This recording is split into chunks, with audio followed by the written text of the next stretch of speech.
Welcome to 1,000 Tiny Steps.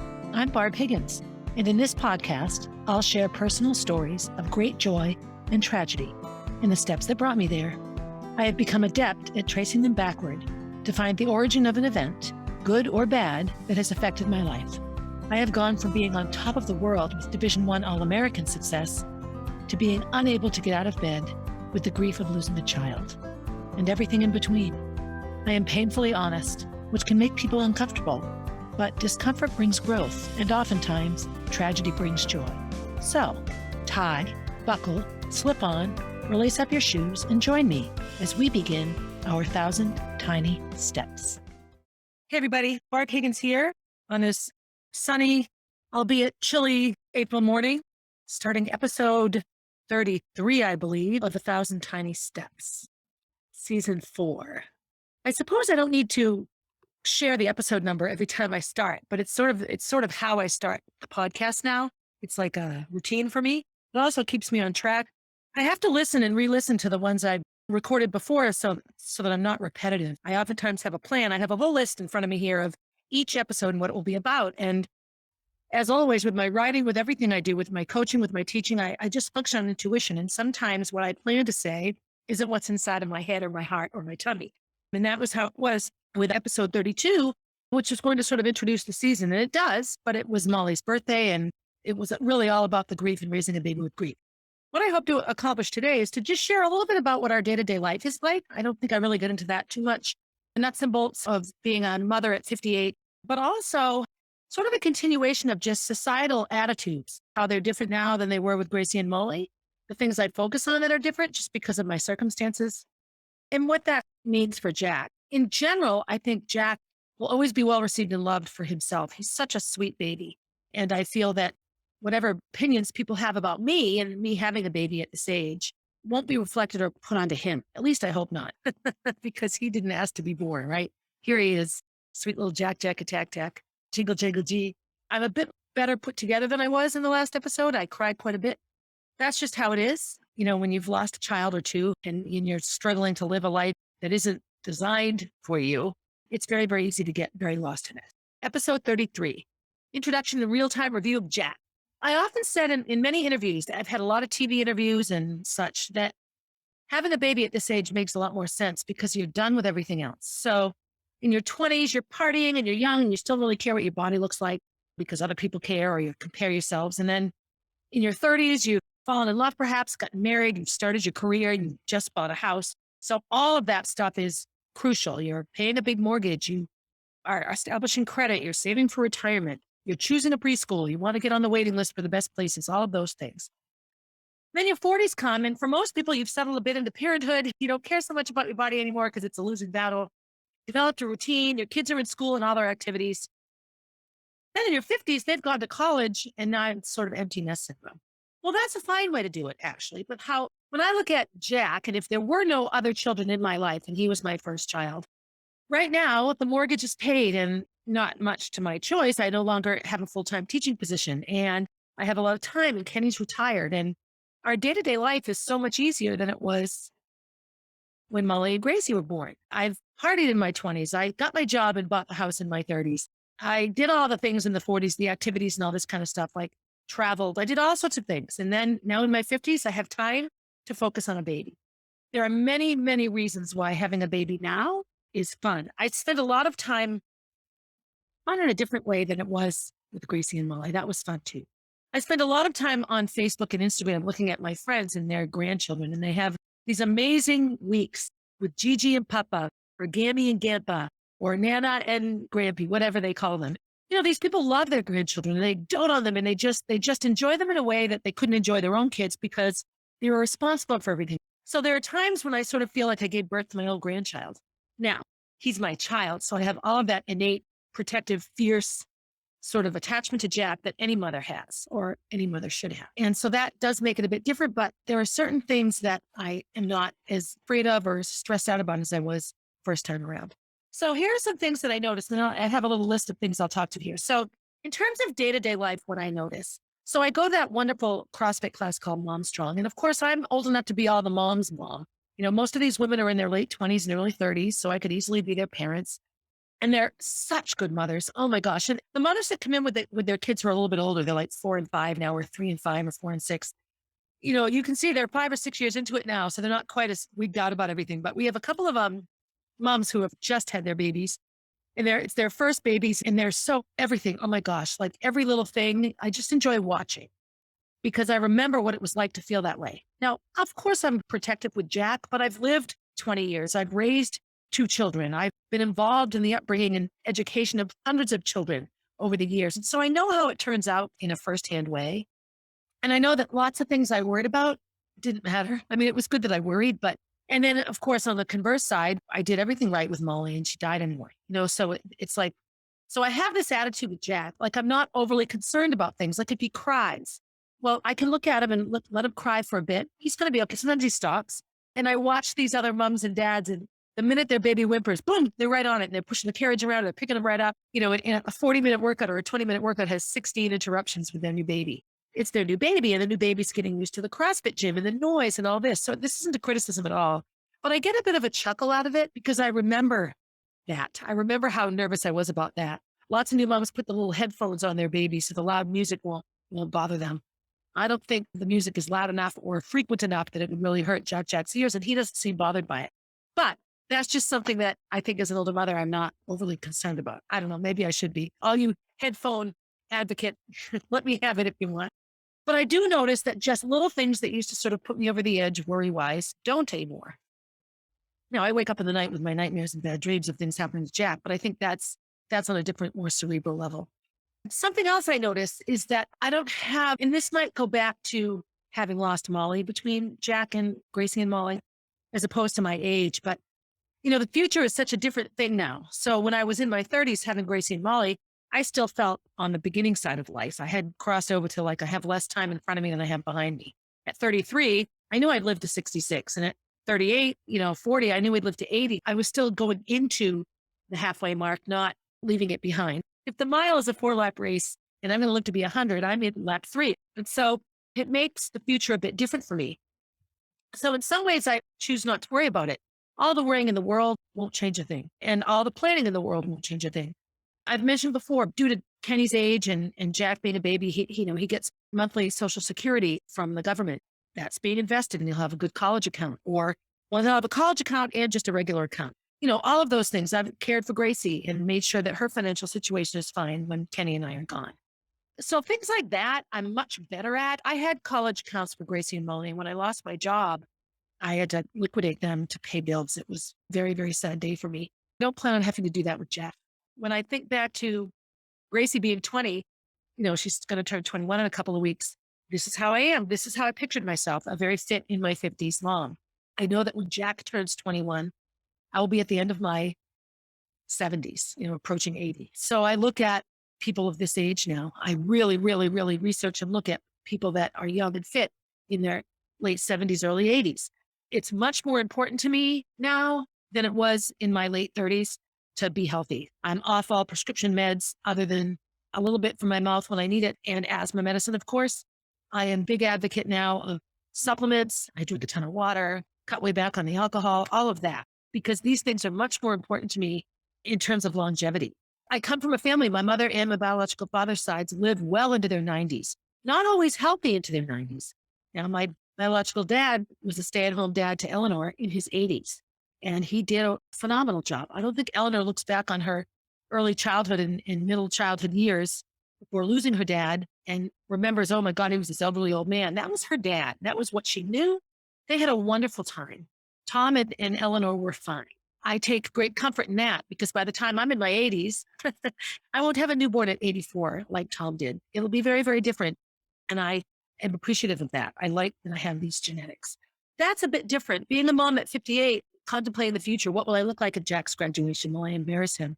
I don't think I'll embarrass him because when he's 18 and graduating high school, he's got 18 years of me being his mother. I am who I am. And, I'll work hard to be as healthy as possible. Day-to-day life, those are some of the internal things that are different for me personally. Day-to-day life is a bit different now. When Gracie was born and then Molly, obviously Kenny and I were second marriage for each of us. Kenny's kids were in middle school and high school at that time. So financially, we were still providing financial support for his children, which is the right thing to do. We were paying a mortgage. He had a business that was struggling. I was teaching and coaching. So our professional life and our income was paramount, tantamount to the survival of our family and having a place for Molly and Gracie to live. I had my babies in the spring, and as a school teacher, you have summers off. So both of my maternity leaves brought me to summer vacation, and then I had summer. So I had April, May, June, 4 months of 100% maternity leave. And with both Gracie and Molly, I went back only half time. Gracie's first year of life, and then into her second, I was half time. So I could work a few hours, come home, nurse, be with them, then go coach. And then the same with Molly. I did half time. The year after she was born, I split the job. So that was super helpful because, I taught at Walker School, which was like a 2-minute drive from my house. So if there was an issue, I could come right home. And if my mom ran out of milk, I could come right home. I was a full-time worker at that time. Kenny as well. So we did the family bed. So in the morning, it was the four of us. Kenny would get up first and he would shower and make the coffee and do all of these things first. And then I would stay in bed and nurse and sort of like that. And then I would get up and make Gracie and Molly were late sleepers. It was really, really easy and helpful. We had the bed rails and the bed was low. And so I could get up and jump in the shower. I would pump milk for my mom to use that day, get all ready and go to school. Sometimes I would leave for school and Molly and Gracie hadn't even woken up yet. My mother would arrive at about 7:15. She would head upstairs if they were still asleep. If they were awake, typically we were still upstairs because I would put the TV on, Curious George and Clifford. And when they were big enough to sit and maybe have baby food or a bubba, would puffs and nibble on things, we would do that upstairs. It was just all upstairs. They woke up in a very, very relaxed way. But Kenny and I didn't. And then we were gone. I was gone from 7:30 in the morning until 6 o'clock at night, 5 days a week. I didn't give up any of my coaching. I taught all day and I coached after school, cross country, indoor and outdoor track. Now, my mother was wonderful and she would bring the girls up in the double stroller sometimes. When I did track camp, she'd show up. Oftentimes, Gracie and Molly, Kenny would do that as well, would bring them to things, track meets and all this. But day to day, 50 hours a week, I wasn't with Gracie and Molly. My mother was. Kenny was that way even more so because, nighttime interaction was me, even though he was there in bed, it was me. I was the one nursing and waking up and that sort of thing. This experience is very different. I think it's the most challenging in a good way for Kenny. Kenny, as I said before, is a wonderful, wonderful dad. He was always in charge of Molly and Gracie's bath time. He was on weekends. He was with them as much as he could be. Oftentimes I had track meets and things. He has never balked at being with kids. I remember canoeing once with my family and Kenny and I were first together. And Kelsey, my niece, was maybe 6 or 7. And all the adults are sitting and chatting and she's sitting down by the river. And Kenny went down and built a sandcastle with her. Like he went and sat with Kelsey. He's just drawn to kids and he's good with them. So that part of him being a dad to Jack is just as good as it's ever been. He's a wonderful dad. He's loving and he develops little routines and interactions. What's hard for Kenny is what it really means to be in charge of Jack. With all of his kids, with his 3 adult children, with Gracie and Molly, he was gone. He worked. He wasn't in charge of any of that day-to-day, mundane sort of little things to take care of kids. So what I noticed with Kenny is I'll say, okay, it's a Kenny day. And he doesn't think, oh, it's my day tomorrow. I better get up early. I better make all the bubbas and pack the bags and make sure the diapers are ready. And I mentioned that in my other podcast. He doesn't always get that a lot of preparation goes into what he just assumes is ready for him. This morning, I actually made a point last night to say, look, you have to do this in the morning. I can't. If I've had a rough night, I'm the one that needs to lie in bed with Jack. I can't have you watch TV and drink your coffee and then I have to get up and do it all.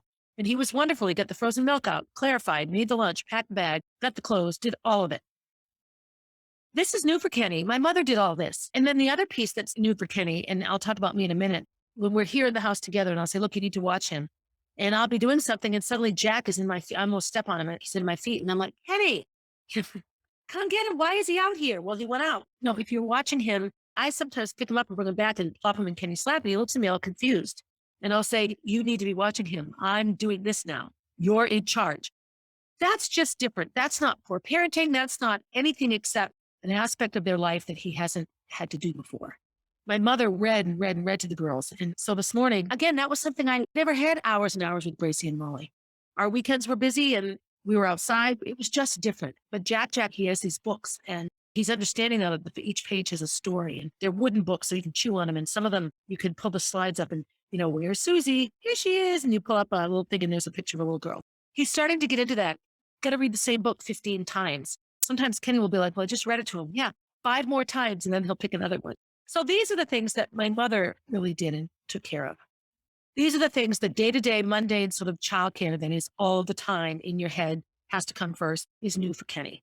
It's not new for me because as the mother, I've always been the one that did all the preparations, all the preparing, the getting ready of everything, the organizing, the doctor's appointments, the dentist appointments. I still do all of that. And in my frustrated moments when I feel like I shouldn't have to wash the dishes ever because I do all the insurance and everything else, like let's balance the tasks. We struggle with that right now. But I think parents struggle with those things. So those things for me aren't so different. As I talk about this, my little scar gets all tight. My little stress brain tumor scar. So that's me and Kenny. Am I a better mother now? I don't think so. I think I'm a different mother. I don't think better is a fair assessment. What makes a good mother?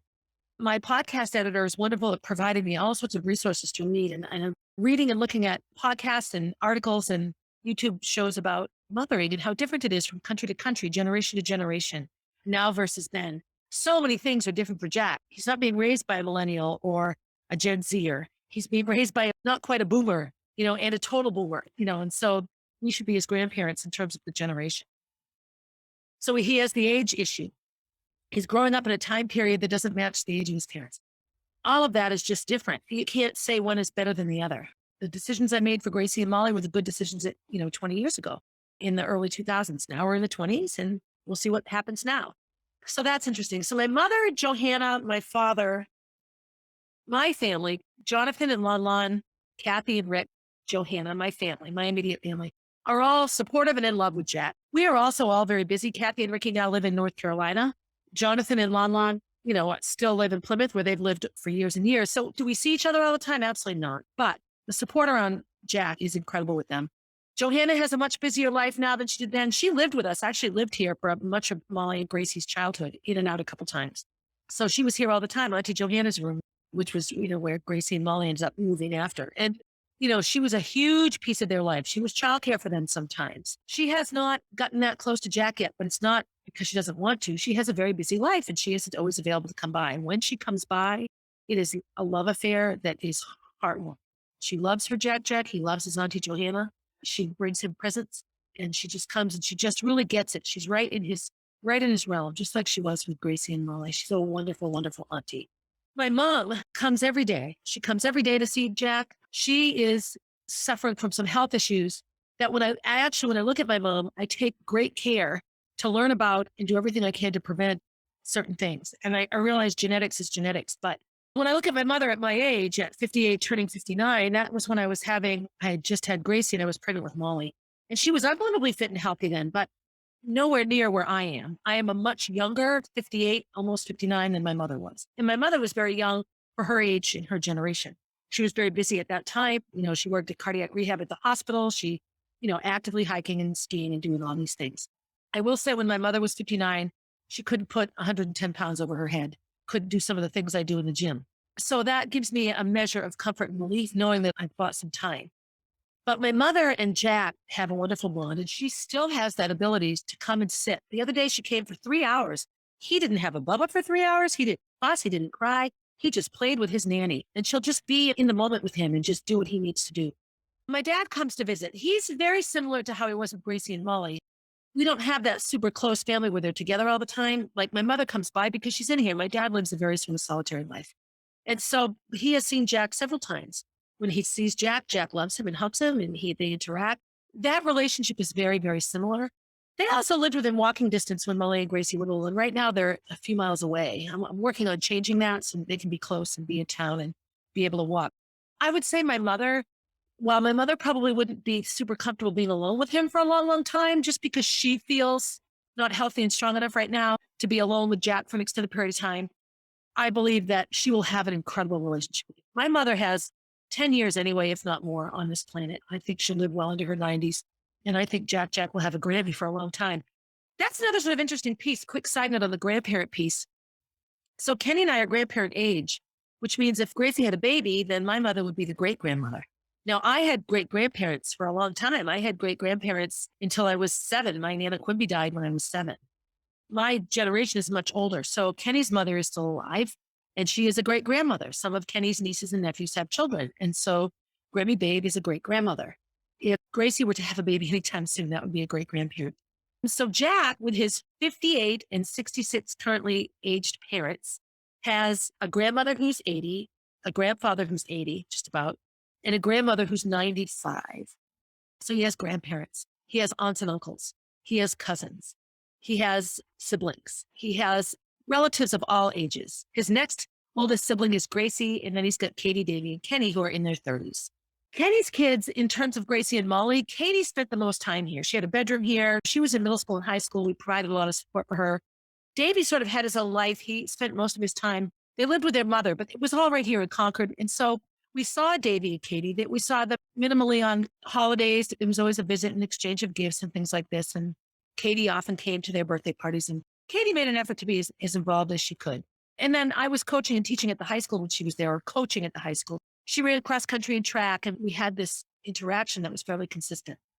Kenny has brought baby Jack up to see little Kenny, his son. He lives about an hour away, and they've had several visits, and boy, is that a connection that's wonderful. They play together. Again, it's that you're not with a child all the time. You have the ability to just sit and be with a child because it's not something that you do all the time. Jack has not met Katie, nor has he spent much time with Davy. And, this is where families come in. I think Jack's birth was very difficult for that side of his family. Well, for his children and their mother. They're very, very critical, and it's just difficult. As Jack's mother, I don't think Jack deserves or needs that kind of negativity in his life. I want family unity more than anything. The reason I'm being honest about this in the podcast is two things. One, to acknowledge that we all have the right to feel the way that we feel, and to also say that you have one family. And aside from abuse or neglect or something that's dangerous, I believe personal opinion should be set aside. Jack is here. He has a nice relationship with Gracie. Of course, Gracie's at Disney right now. So he's essentially an only child. And that was the motivation for me behind having Molly, so that Gracie would be an only child. I know that they have their adult siblings, but that's not a day-to-day part of your life. Any of you listening that have those big age gaps in your family or blended families, you understand what I'm talking about. You can have siblings that you never, ever see. So who are the other people in Jack's life? Well, I will say Jack has a million aunties online. I think his closest, never met, but loves a lot relative would be Brandy. And Brandy is Jack's mother, Jack, who I named little Jack after. We talk all the time. I send pictures. She combs my Facebook. Anything that's going on, I share with her. She's a wonderful, wonderful support and love. And I can't wait until she can meet Jack. I know. I think Gracie and I always talk about flying up and surprising her. But anyway, all of my grief friends, their aunties. So Auntie Tammy and Auntie Sonia and Auntie Kathy and all the aunties that he has, all the grief moms, are a huge piece of support for me. And as Jack gets older, he has a bigger understanding of his, wider range of people he'll appreciate and love. And I feel like on a spiritual level, they're looking out for him. In terms of Concord, anyone that knows us, Gracie's friends, she has an early childhood degree. So a lot of her friends were early childhood and majors. He has so many people whose names all begin with K. Kaylee, Kayla, Kaylin. They all love Jack. And if I were to reach out, Gracie's friend Erin, if I were to reach out to any of these people, they would be right here to support and babysit and all of that. And then, of course, the Hungers. So Rachel's family, the Hungers and the Banzoffs are connected forever. A couple days a week, Jack goes childcare center. This is a huge difference between Gracie and Molly's early childhood experience and Jack's. So in the beginning for Gracie and Molly, they just were here. Gracie's first year of her life, it was nanny all day, camp nanny, nanny, nanny, nanny. My mother took her to things, little music classes, little movement classes. She took her to a lot of activities. So Gracie wasn't just isolated. When they got a bit bigger, they had swim lessons. When Molly came along, they did the same thing. My mother just took them to things, and they had each other. Their first experience outside the home, away from their parents, was preschool when they were 3. They both turned 3 in April and went the following fall. So 3.5, really. It was terrifying for Gracie. She had a really hard time. She shook and trembled. She didn't talk. She was a bit developmentally delayed. She didn't say a word. She sat on Patty's lap. Patty loves you, Mama. Patty loves you. That's what she would say to me, because Patty would say that to Gracie. Molly couldn't wait to go and loved every minute of it and never wanted to come home. But they never had the childcare experience. Their childcare was here with my mother. So was it childcare? Yes, but it was family, and it was in their house, their toys, and their yard and all of that. So that's a bit different. What do I like about childcare for Jack? Well, he has older parents. Granted, Jen's older as well, not as old as me, but in her 40s. But the childcare workers there, a lot of them are young. He's surrounded by other babies, and he's surrounded by toddlers, and he's getting a look at what it is to be a kid. It's not just him. I don't have a big social group right now. That's also very different. When I was in my late 30s and having kids, all my friends were having kids. Some of them were a little bit older, some were younger. So there was always somebody else having a baby. I lived in a neighborhood full of babies. Rosie and Lucy up the street, or they were all within 2 years of one another, 3 years maybe, but they all were right there, the same age. Then we had other neighbors move in with kids the same age. Some of those kids are still in high school. We had this neighborhood full of kids. It was all sort of right here. And then once school started, once they were in school, of course, there's all of that. So I think when Jack actually goes to more of an educational setting, that our social group will expand. I know that Jack will dance and do some sports and activities and things, and I think I'll meet people there. Here's another thing that's different. There's this app called Peanut, and it's a way to meet other mothers, and you type in your information and what you want. I haven't spent a lot of time on it yet, but I really feel like I could potentially find other moms that wouldn't mind hanging out with the old lady mom. And the weather's getting nice. I didn't take Jack to the park much last year, but I think I will this year. I think I'll take him out and about a bit more so he can have a broader range of experience. So Jack's day-to-day life now. Jack wakes up just like Molly and Gracie woke up in his own bed with his mom. Kenny's getting better at getting down here ahead of that, but we all sort of wake up when we wake up. Kenny has no outside of the home responsibilities whatsoever. Other than his health, he doesn't have anything he has to do. I have to remind him of this sometimes. So he really is able mentally, emotionally, spiritually, physically to focus all of his attention on Jack and provide that kind of support. And he does. He's the transportation to childcare. He does a lot of those things. Mondays and Fridays, Jack goes to childcare, and that's what he does. And he's there all day. We call it big boy school. And on those days, I try really hard to get a lot of work done. I'm as busy as ever, but I'm busy in my house. I'm recording this podcast in my home. I have the door locked and the sign on the door, so I'm not bothered, but I'm not away. I'm not in a building where if I had to leave to go get Jack, it would be an issue and I have to find a sub, and it's all of this. I don't have a job like that. I coach CrossFit classes, but again, that's only a few hours a week, and it's really in my control. I choose when I want to coach. Am I as busy as ever? Yes. Is it healthy? Not all the time. I continue to have a very difficult time slowing down. My spiritual mentor would say I'm making that choice, and perhaps I am. But if I'm making the choice, then there's something driving the choice that I've yet to address or that I'm still working on. I do try to keep my mind as occupied as possible. So on Tuesdays and Thursdays, we drive to CrossFit Amesbury. We do Armstrong. We walk around that beautiful town. We visit Coach P, and we go to the coffee shop. I never had this kind of time with Gracie and Molly in a work week. In the summer, sure, summer vacation. So part of me feels a bit like I'm in this perpetual summer break from a full-time teaching job. I remember always wondering how I had time to teach. My summers were so busy. How did I fit teaching into summer? And then teaching would come and everything else would stop. So it made sense. So part of me feels a bit like that, like I'm just on this perpetual sort of all year long summer vacation. Two other things come to mind in terms of day-to-day life for Jack. I nursed Gracie and Molly, and I had no trouble producing milk. I produced milk like crazy. And if I didn't nurse for a while, I became engorged pretty quickly. I have never not had milk available for Jack when he puts his mouth to me. When he starts to nurse, milk comes and he gulps and gulps and gulps and drinks until he's full. I do notice that I have not had the success with pumping that I had with Gracie and Molly. And I think that's two factors playing in there. I think some of it is stress. I had an incredible amount of stress in the few months after Jack was born. Some really, really intense emotional stress, a lot of really hard to deal with Roy stress. I was a bit, I think, postpartum anxiety and depression. And I'm 58. And Jack was little, and I had a lot of external pressure on how and when to feed him that went against everything I believe, which is just doing it naturally. So I think the stress of all of that is part of it. I also think I'm 58 and my body is just different. I think 20 years ago, had this happened, I would have likely had to supplement with formula. That's what moms did. And a lot of moms still do, and there's nothing wrong with that. But nowadays, if you want to only provide breast milk for your child, there are women everywhere that produce so much milk that are happy to share their milk. And they do. They share it willingly, and you don't have to pay for it. You can also do the Milk Bank, which is a government-run agency. And that milk is pasteurized, however. It's not just fresh from the breast to the baby or to the freezer to the baby.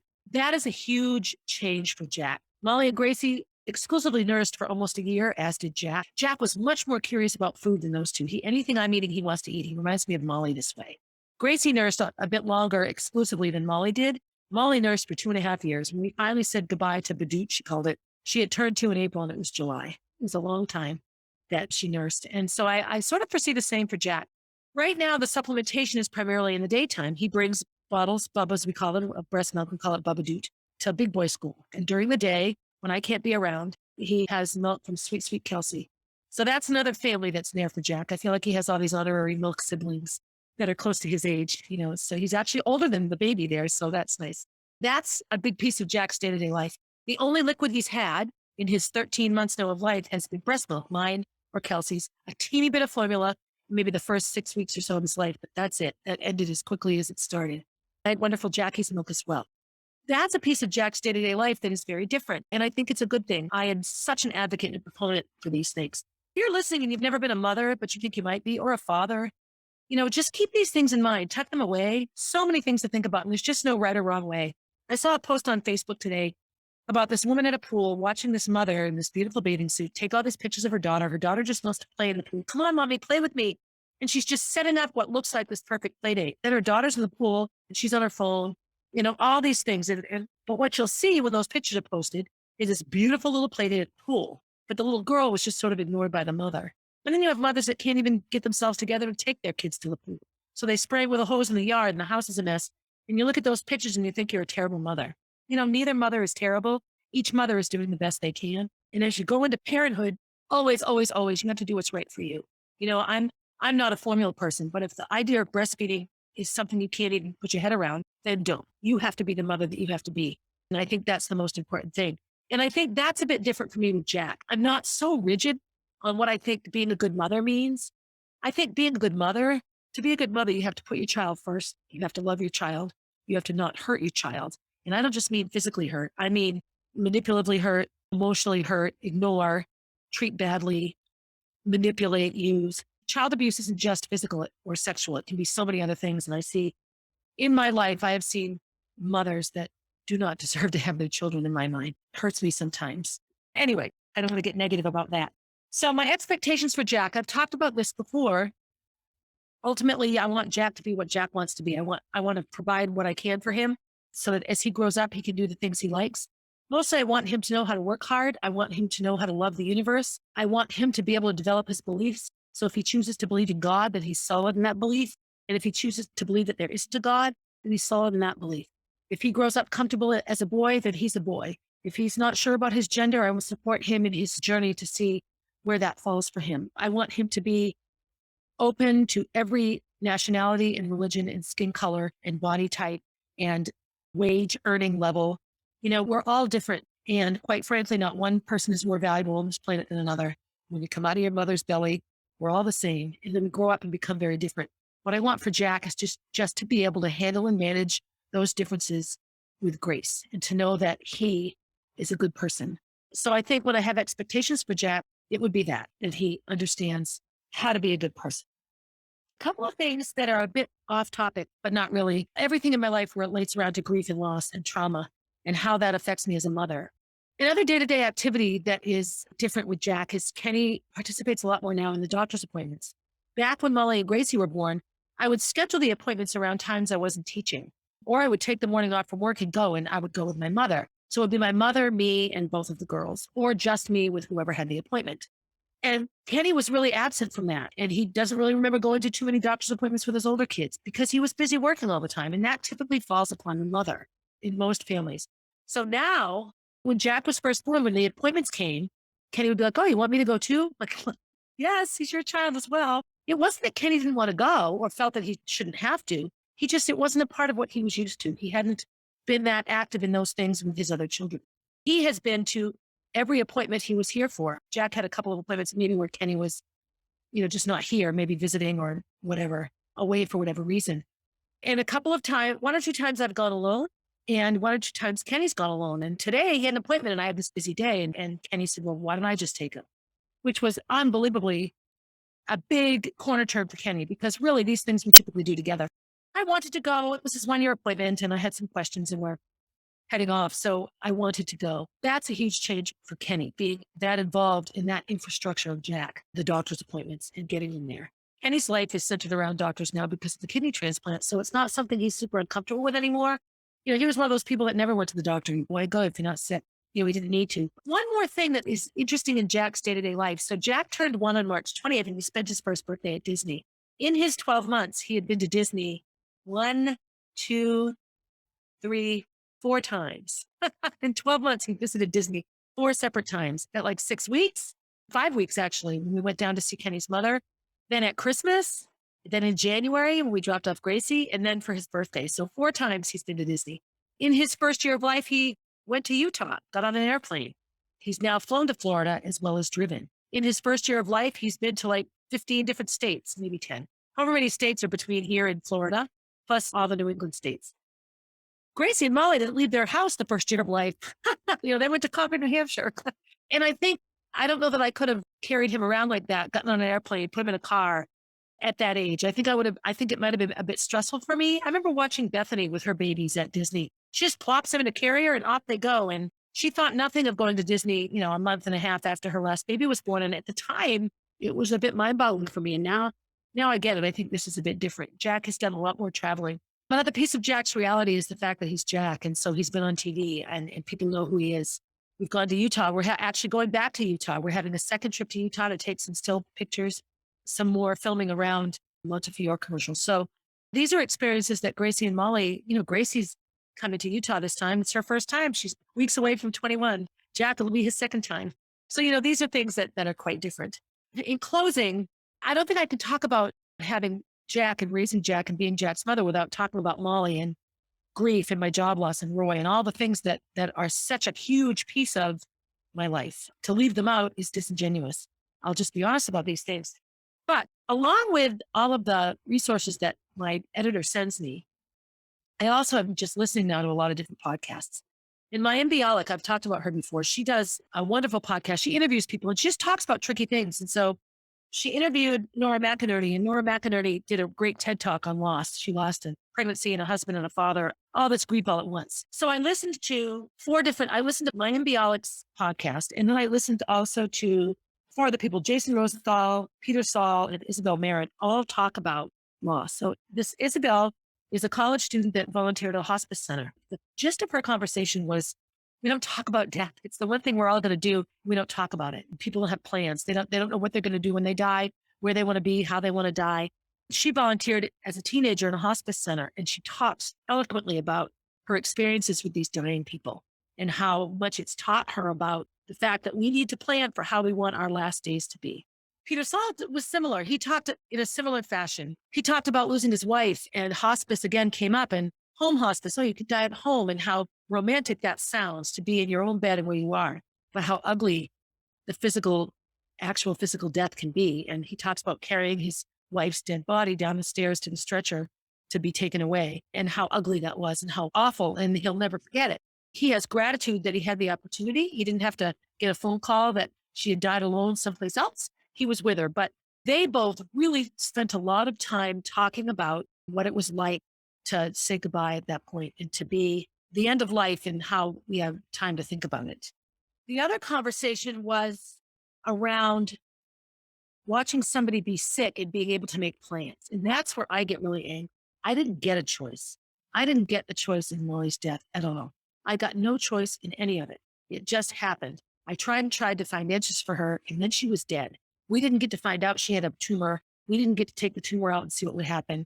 We didn't get to live 3 or 4 more years to see if the tumor came back. We had no say in it. She was gone. The say that we did have was they took it out, hoping that maybe she wasn't really gone. Of course she was. She had died already. We had all this time to say goodbye. We got to unplug her and spend that time together. Removing someone from life support is a unique experience, and I'll do an in-depth episode on that at some point. Her friends got to say goodbye. We had this amazing funeral. So we had a lot for Molly that we were able to put together with incredible community support. Not everyone has that. In my podcasting and in my sharing of all of it, there are people who are very uncomfortable. A friend of mine that I had not seen for a few months says, I listened. She goes, but I don't know what to say. And I looked at her and I said, why do you think you have to say anything? Just listen. That's the beauty of a podcast is you can listen. You can talk to the air. You can say things out loud that come to mind that you would never say to me. Say to me what you want or say nothing. We're so uncomfortable and confused around uncomfortable and confusing topics. Like it's somehow taboo to talk about these things. It just isn't. I have a friend that thinks I should just keep secret so many of my experiences around my use of drugs after death and my alcoholism and my marriage and Roy. And I'm sorry, so much of these things are just a keystroke away if you Google my name. Why would I hide any of these things when I have the chance to talk to him and explain it and tell it, or not even explain it, just share it and tell it? That's where I find podcasts and listening to them incredibly helpful. I listen now with such a different ear. And I think in looking at my ability to mother Jack in a healthy way, our ability for online communication is phenomenal. Podcasts did not exist when Gracie and Molly were little. There are so many that I can listen to now that address everything. I listened to a new one the other night. It's just these two women laughing and chuckling, having a blast, having drinks, talking about, I think they're wedding planners or something like this. It was hilarious. It was 20 minutes of just laughing, funny stories and laughing. Am I learning anything from that podcast? No, other than how fun it is to get with a friend and make a fun podcast. That's what I get from listening to Libby on her podcast. Okay. Yeah. It's a great podcast. I'll start to keep track because I think giving other podcasts a shout out, especially podcasts done by women, not that I'm anti-men, but I just feel women are still a half a step behind when it comes to opportunity. And there are so many amazing podcasts out there done by women. It's April 4th. I am flying off to Utah tomorrow to finish the commercial shoot and production and all of this. It's Gracie's birthday. We're off to Disney. And then Gracie comes home because it's, Molly's death. And all of these things are coming up and marching along. By the time you hear this, I'll be that much closer to it. I'll be back from Utah by the time you hear this. Anyway, I want to thank you for listening. I also would love feedback. I'm amazed at the number of people that listen to my podcast that I don't know about it. Obviously, I can't get feedback from everybody, but if you haven't responded or even just let me know you're listening, or if you have ideas and things you'd like me to say, I might do a question answer one sometime where I just go through questions that people have asked and provide answers to them. I would love to do that. I would love to at some point have guests. I think I'll have a season where I have guests, maybe not each week, but start having guests with some regularity. There are so many people with stories to share. If I can help them do that, then that's a wonderful thing. Again, I appreciate you listening. I appreciate, all of it. I appreciate the fact that, I could nurse a baby at age 58 and that I've had great love in my life, even if I've had great loss, that I can raise a baby with a sense of humor in a way that I couldn't, and that I get to raise a son. I think that's exciting as well. So be good to yourself, be good to someone else after you've been good to yourself. As they say, put your oxygen on first and then share the oxygen with those around you. And as always, have a good day, everybody. Hey, thanks for listening and for supporting 1,000 Tiny Steps. I hope you enjoyed the episode and will continue to listen. Feel free to leave a review and share my stories with your friends. Also, please reach out if you have stories to share. I love hearing from and connecting with my listeners. If you would like to know what I'll be talking about down the road, you can find me on Instagram at barb_444, on Facebook as Barb Higgins, and at my website, www.1000tinysteps.com.